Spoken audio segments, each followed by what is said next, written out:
is going on, everyone? Coming back at you with another episode of the podcast. Yeah.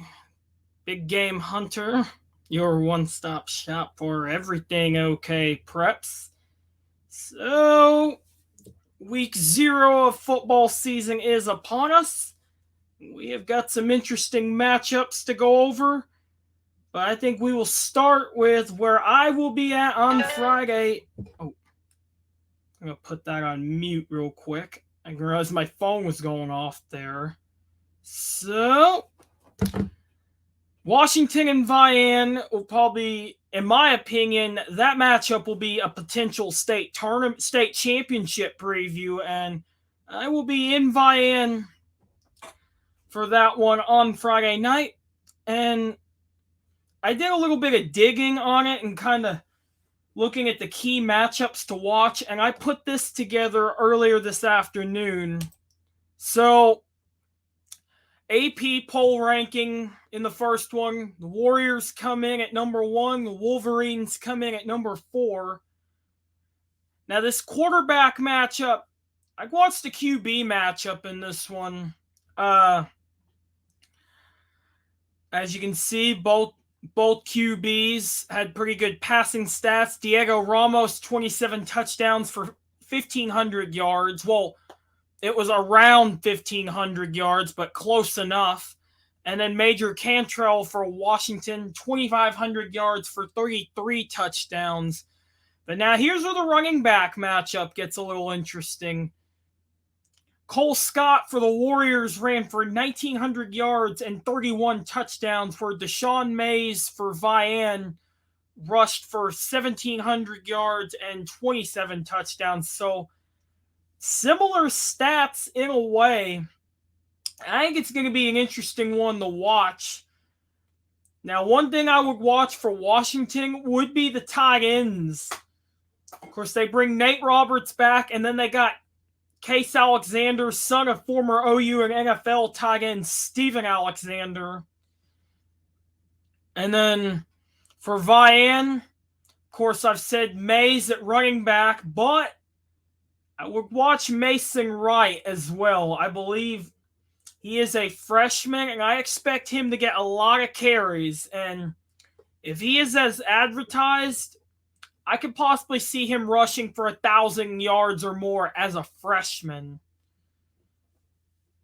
A few players to watch on the defensive side of things. The Warriors bring back Jackson Hendricks and Ben Vaughn. I believe Nate Roberts is also good on the defensive side of the ball. And then for the Wolverines, I know Mays and Ramos are both in the secondary, and I believe I seen where Wright would be in the secondary as well. And then for the Wolverines, you bring back your best edge rusher and Marshall Ross, who's also one of their best offensive linemen.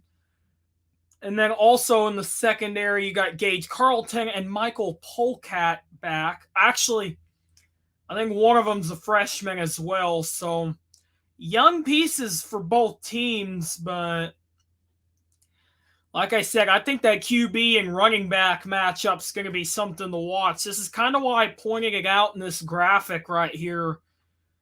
2 QBs that threw for quite a bit of yards and touchdowns, and then 2 running backs who are probably the top running backs in the state.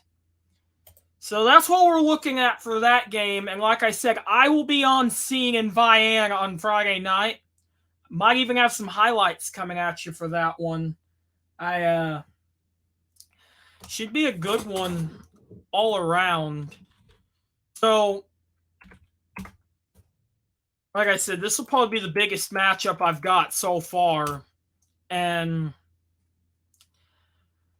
I don't know, I'm kind of excited, but kind of nervous because this is probably the biggest matchup I've covered on week 0.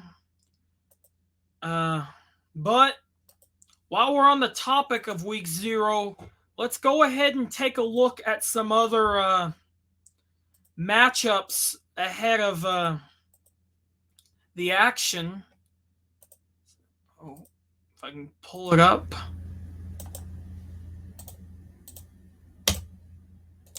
So, looking at what we got for week 0 right here. So 6A1, we got Bixby Owasso, or Battle of the Burbs, as it is called. I was gonna go to that one, but I had something come up.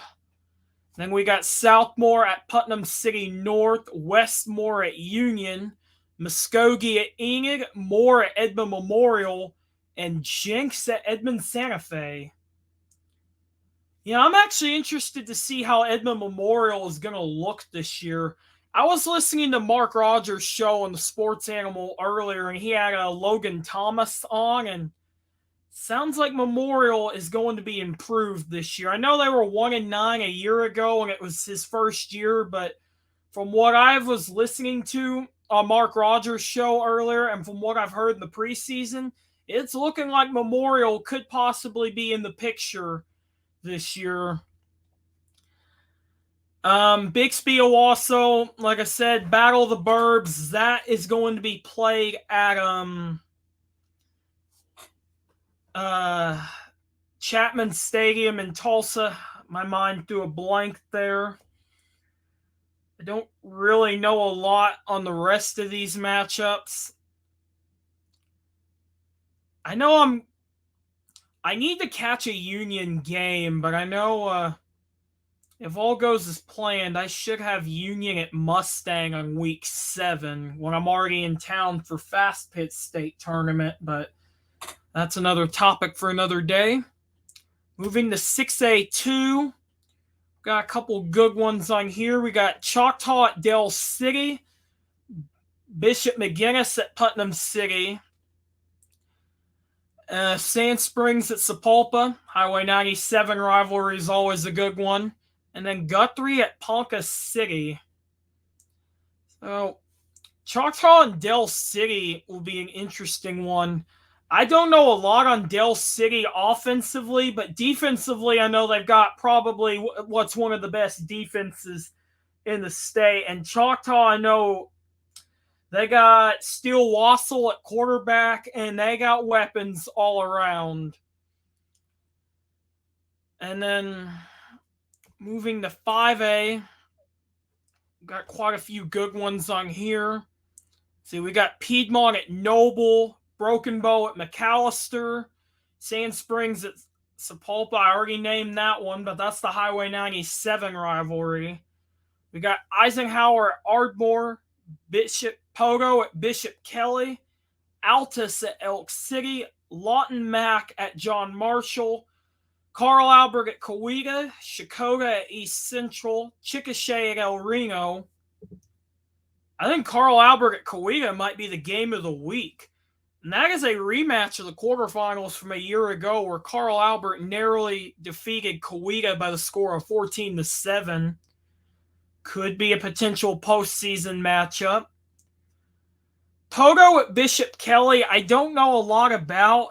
And I've heard Bishop Kelly supposedly returns a lot and is big in size. It will be interesting to see how they contain the running back for Pogo, Dax Collins. And I think he's going to be due for a big year this year. I covered Pogo up at Jinx when they played Tuttle in the semifinals. That kid can go. I do actually have Pogo on a game later on in the season, but that's another topic for another day. 4A, we got Tuttle at Cache, Newcastle at Cleveland, Dewey at Miami, Jones at Bethany, which I believe that one is the Squirtle game of the week. I believe my man Todd Miller is calling that one. Excellent play-by-play guy. Yep, the man, the myth, the legend was Squirtle and the voice of the OBU, Bison. Then we got Bridge Creek at Lexington, Salisaw at Stigler, Kingston at Medill, Kingfisher at Clinton, and then Oologah at Fort Gibson. I know Kingston at Medill, I believe, is a pretty big rivalry. I believe my guy Brandon Jacks, voice of the Medill Wildcats, was bringing that one up. can't remember what they call that rivalry. I'll have to get with him on that, but I can't remember what they called that rivalry. But I know it's a big one. I know McAllister should be a good test for Broken Bow. Like I said, Jones at Bethany should be a good one. I don't really know a lot on Jones this year, but I think Bethany brings quite a bit back. Let's go on to 3A. We got Perry at Manford, Cassia Hall at Victory Christian, Pauls Valley at Lindsay, Jay at Adair, Lincoln Christian at Holland Hall, Inola at Sequoia Claremore, Mount St. Mary at Hennessy, Anadarko at Lone Grove, Hugo at Dixon. That Lincoln at Holland game should be a pretty good one. I know I don't really know a lot on Holland Hall. I know their district will be a tough one this year, but I know Lincoln is one of the front runners to win it. Brought everything back but the QB. I believe Heritage Hall is in the same situation. Don't really know too much on the rest of these teams. Cassia at Victory should be a good one. Other than that, I don't really know a whole lot. I know Clinton will be a good measuring stick for Kingfisher.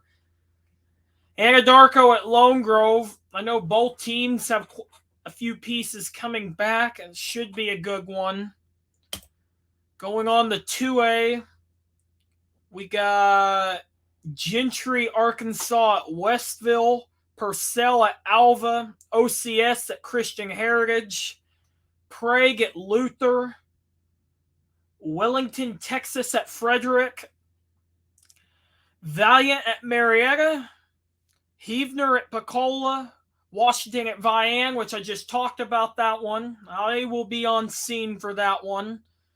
Gore at Wilburton, Kansas at Hulbert, Caney Valley at Pahuska, Rejoice Christian at Cashion. That should be another pretty good one. Cassidy at Community Christian, Salina at Quapaw, Hominy at Kellyville. I know. Oh, I done named that one. I think I just talked about the rest of these. But like I said, I'll be in Vian for that game. Probably keep tabs on the Cash and Rejoice game a little bit. Gore, I know, is one of my area teams that is very much equipped to make a run this year. I know my guy Brandon Tyler has things running over there, and it'll be interesting to see how the Pirates look. I know they got a new quarterback, which that'll be something to keep an eye on. Looking at the Class A, we got Kanawha at Walters, Minko at Dibble, Sarcox in Missouri, I believe that's in Missouri, at Commerce, Moreland at Crescent, Merritt at Hinton, Hobart at Fairview, the OKC Patriots at Elmore City, Sunray at Hooker, Empire at Rush Springs, Cordell at Sayre, Canadian at Ketchum, Watonga at Thomas, Morrison at Tulsa Noah. So I don't really know a lot on these matchups. I know, like I said, I know Gore's one of my area teams. They're at Wilburton.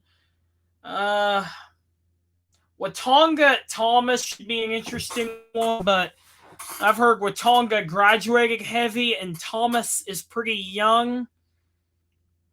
Should be interesting to see what both of those teams are like. I actually am interested to see what Hinton looks like this year. I heard they're really big up front. They're a ground and pound team. They bring both their QB and their running back. They return both their quarterback and running back, which I believe their running back had over 1,000 yards and their quarterback had almost 900 yards. So talk about a good ground game, which I know they're going to be battle tested in their district. I I don't know. It'll be interesting to see what they're like because, like I said, I know they're really big up front. And let's get into some 8-man action. We got Covington Douglas at Timberlake, Cave Springs at Midway, Kremling Hillsdale at Deer Creek Lamont, Shattuck at Pioneer Pleasantvale, which I think that one's a scorable game of the week. I believe they got Tom Nelson calling that one. We got O'Keene at Pond Creek Hunter, Springfield at Turpin. I'm not sure if that's in Texas, Kansas, or Colorado, but I'd probably look it up. Davenport at Oklahoma Bible Academy, Weber's Falls at Regent Prep. I probably will be eyeballing that one. Weber's Falls is one of my area teams. Wilson at Thackerville, Destiny Christian at Velma Alma, Foyle at Claremore Christian, Summit Christian at Arcoma, Oaks at Gans, Canton at Garber, Depew at Maud, Laverne at Waurika, South Coffeyville at Welch, Copan at Barnsdall, Cherokee at Beaver, Cyril at Corn Bible, and Strother at Drumright. Yeah, I know Shattuck Pioneer should be a pretty good one. I know Weber's Falls is one of my area teams. I know they have a few players that didn't come out this year, but I know 2 players to watch for them will be their quarterback and their tight end, which I know that tight end was one of his favorite targets. I know Gans is pretty close to my area, but I don't really know too much on them. Lastly, let's get to Class C, which most of these games I already mentioned, with the exception of Maysville at Bray Doyle and Watts at Sasakwa. Boy, that's a long drive for Watts, if I say so myself. But that pretty much sums up the Week 0 matchups. And then, real quick, I do want to look at the first AP poll going into Week 0. If I can just pull that up real quick. Oh, wait. There we go. So this is the first AP poll of the season. So as far as 6A1, you got Jinx, Bixby, Union, Owasso, and Broken Arrow. I figured that would round out the top 5 for the AP poll. And then 6A2, you got Stillwater, Booker T, Choctaw, Deer Creek, and Sand Springs. For 5A, your top 10, you got Carl Albert, McAllister, Collinsville, Bishop McGuinness, Del City, Coweta, Lawton Mac, Guthrie, Ardmore, Midwest City. 4A, you got Tuttle, Clinton, Pogo, Cushing, Wagner, Blanchard, Bethany, Hilldale, Broken Bow, and Elk City. 3A, you got Lincoln Christian, Heritage Hall, Verdigris, Holland Hall, Metro Christian, and then Perkins Tryon tied with Metro Christian. And you got Plainview and Cassia Hall tied for 7, Seminole and Berryhill. For 2A, you got Washington, Beggs, Victory Christian, Vian, Rejoice Christian, Eufaula, Crossings Christian, OCS. Well, actually, you got OCS and Pawhuska tied at 8, and Millwood at 10. For Class A, you got Cashing, Ringling, and then Fairview and Gore tied at 3. Then Tonkawa, Woodland, Hinton, Hominy, Colcord, Mangum. And then for Class B, to round out the top 5, you got Laverne, Shattuck, Sealing, Dewar, Balco, Forgan. And then for Class C, you got Timberlake, Tipton, Tyrone, Winoka, Maud. That pretty much sums up the AP poll for week 0. And a lot of exciting matchups for week 0. I'm looking forward to it. Football is back, baby. Let's go. And like I said, I'll be at Vian on Friday night. Thursday night, I am actually following a scrimmage, so 2-for-1 action. I got Porham and Quentin in a scrimmage on Thursday, and then it's off to Vian on Friday, which, oh boy, like I said, that might be a state championship preview. You never know. Class 2A, like I said, I know Beggs and Vian. I know like Beggs, Vian, Washington, Rejoice Christian, Pawhuska are just 5 of the front runners for the title that I could name, but Class 2A is probably the most wide open class. You never know what's going to happen. But yeah, it is going to be interesting. I heard Washington and Tuttle was a pretty good scrimmage. I know Brad Beller was talking about that on Mark Rogers' show on the Sports Animal earlier today. It's a very good interview. And yeah, that's about it. If you guys enjoyed, don't forget to like and subscribe. You can support the podcast in a couple different ways in the description down below. And yeah, that's about it. See ya.